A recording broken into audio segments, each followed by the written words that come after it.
बोलो गुरुदेव भगवान की जय। प्यारे कृष्ण कन्हैया लाल की जय। श्रीमद् वाल्मीकि रामायण 9वां सर्ग उत्तरकांड द्वितीय खंड का उत्तरकांड चल रहा है। आज है 9वां सर्ग। रावण आदि का जन्म और उनका तप के लिए गोकर्ण आश्रम में जाना।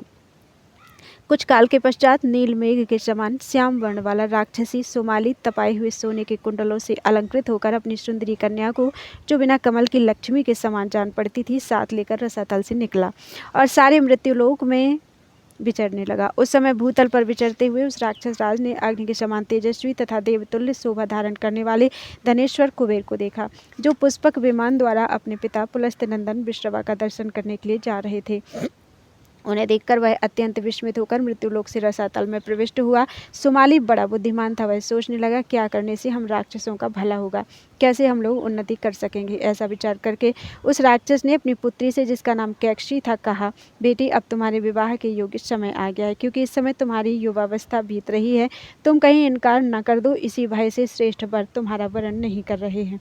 पुत्री, तुम्हें विशिष्ट वर की प्राप्ति हो, इसके लिए हम लोगों ने बहुत प्रयास किया है, क्योंकि कन्यादान के विषय में हम धर्म बुद्धि रखने वाले हैं। तुम तो साक्षात लक्ष्मी के समान सर्वगुण संपन्न हो, अतः तुम्हारा वर भी सर्वथा तुम्हारे योग्य ही होना चाहिए। बेटी, सम्मान की इच्छा रखने वाले सभी लोगों के लिए कन्या का पिता होना दुख का ही कारण होता है, क्योंकि यह पता नहीं चलता कि कौन और कैसा पुरुष कन्या का वरण करेगा। माता के, पिता के और जहाँ कन्या दी जाती है उस पति के कुल को भी कन्या सदा संशय में डाले रहती है। अतः बेटी, तुम प्रजापति के कुल में उत्पन्न श्रेष्ठ गुण संपन्न पुलस्त्य नंदन मुनिवर विश्रवा का स्वयं चलकर पति के रूप में वरण करो और उनकी सेवा में रहो। पुत्री, ऐसा करने से निसंदेह तुम्हारे पुत्र भी ऐसे ही होंगे जैसे ये धनेश्वर कुबेर हैं। तुमने तो देखा ही था वे कैसे अपने तेज से सूर्य के समान उद्दीप्त हो रहे थे। पिता की यह बात सुनकर उनके गौरव का ख्याल करके कैकशी उस स्थान पर गए जहाँ मुनिवर विश्रवा तप करते थे। वहाँ जाकर वह एक जगह खड़ी हो गई।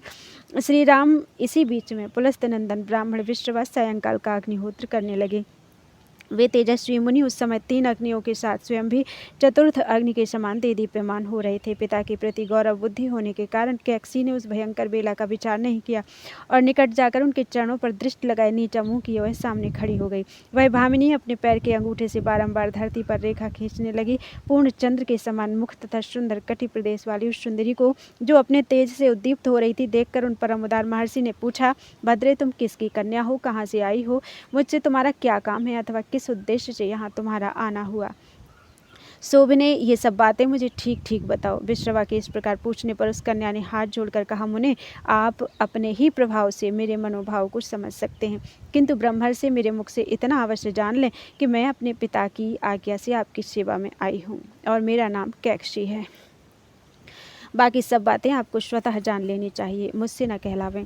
यह सुनकर मुनि ने थोड़ी देर तक ध्यान लगाया और उसके बाद कहा, भद्रे, तुम्हारे मन का भाव मालूम हुआ। मतवाले गजराज की भांति मंद गति से चलने वाली सुंदरी, तुम मुझसे पुत्र प्राप्त करना चाहती हो, परंतु इस दारुण वेला में मेरे पास आई हो, इसलिए यह भी सुन लो कि तुम कैसे पुत्रों को जन्म दोगी। सुश्रोणी, तुम्हारे पुत्र क्रूर स्वभाव वाले और शरीर से भी भयंकर होंगे तथा उनका क्रूर कर्म राक्षसों के साथ ही प्रेम होगा। तुम क्रूरतापूर्ण कर्म करने वाले राक्षसों को ही पैदा करोगी।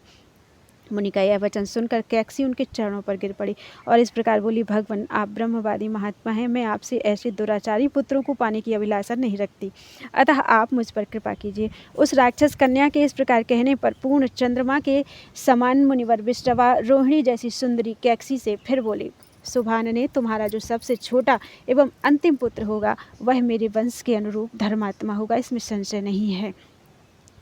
श्री राम मुनि के ऐसा कहने पर कैकसी ने कुछ काल के अनंतर अत्यंत भयानक और क्रूर स्वभाव वाले एक राक्षस को जन्म दिया, जिसके 10 मस्तक, बड़ी बड़ी दाढ़ें, तांबे जैसे होंठ, 20 भुजाएं, विशाल मुख और चमकीले केस थे। उसके शरीर का रंग कोयले के पहाड़ जैसा काला था।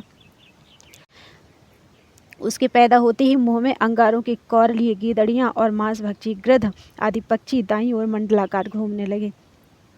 इंद्रदेव रुधिर की वर्षा करने लगे। मेघ भयंकर स्वर में गरजने लगे। सूर्य की प्रभा फीकी पड़ गई। पृथ्वी पर उल्कापात होने लगा। धरती कांप उठी। भयानक आंधी चलने लगी तथा जो किसी के द्वारा क्षुब्ध नहीं किया जा सकता, वह सरिताओं का स्वामी समुद्र विक्षुब्ध हो उठा।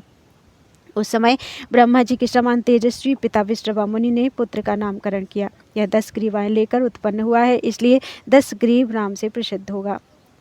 उसके बाद महाबली कुंभकर्ण का जन्म हुआ, जिसके शरीर से बड़ा शरीर इस जगत में दूसरे किसी का नहीं है। इसके बाद विकराल मुख वाली शूर्पणखा उत्पन्न हुई। तदनंतर धर्मात्मा विभीषण का जन्म हुआ, जो कैकसी के अंतिम पुत्र थे। उस महान सत्वशाली पुत्र का जन्म होने पर आकाश से फूलों की वर्षा हुई और आकाश में देवों की दुंदुभियां बज उठीं। उस समय अंतरिक्ष में साधु साधु की ध्वनि सुनाई देने लगी। कुंभकर्ण और दशग्रीव, वे दोनों महाबली राक्षस लोक में उद्वेग पैदा करने वाले थे। वे दोनों ही उस विशाल वन में पालित होने और बढ़ने लगे। कुंभकर्ण बड़ा ही उन्मत्त निकला। वह भोजन से कभी तृप्त ही नहीं होता था, अतः तीनों लोकों में घूम घूम कर धर्मात्मा महर्षियों को खाता फिरता था।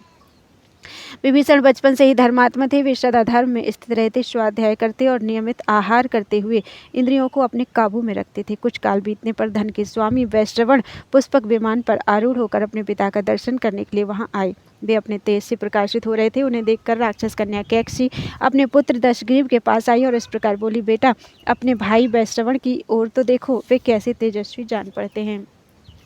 भाई होने के नाते तुम भी इन्हीं के समान हो, परंतु अपनी अवस्था देखो कैसी है। अमित पराक्रमी दशग्रीव, मेरे बेटे, तुम भी ऐसा कोई यत्न करो जिससे वैश्रवण की ही भांति तेज और वैभव से संपन्न हो जाओ।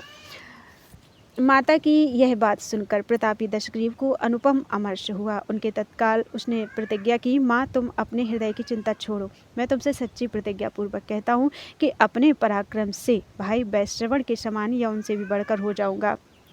तदनंतर उसी क्रोध के आवेश में भाइयों सहित दशग्रीव ने दुष्कर कर्म की इच्छा मन में लेकर सोचा, मैं तपस्या से ही अपना मनोरथ पूर्ण कर सकूंगा। ऐसा विचार कर उसने मन में तपस्या का ही निश्चय किया और अपनी अभीष्ट सिद्धि के लिए वह गोकर्ण के पवित्र आश्रम पर गया। भाइयों सहित उस भयंकर पराक्रमी राक्षस ने अनुपम तपस्या आरंभ की।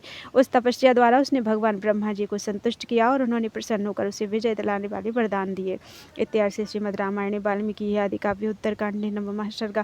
इस प्रकार से वाल्मीकि निर्मित आर्ष रामायण आदि काव्य के उत्तरकांड में 9वां सर्ग पूरा हुआ। बोलो वृंदावन बिहारी लाल की जय।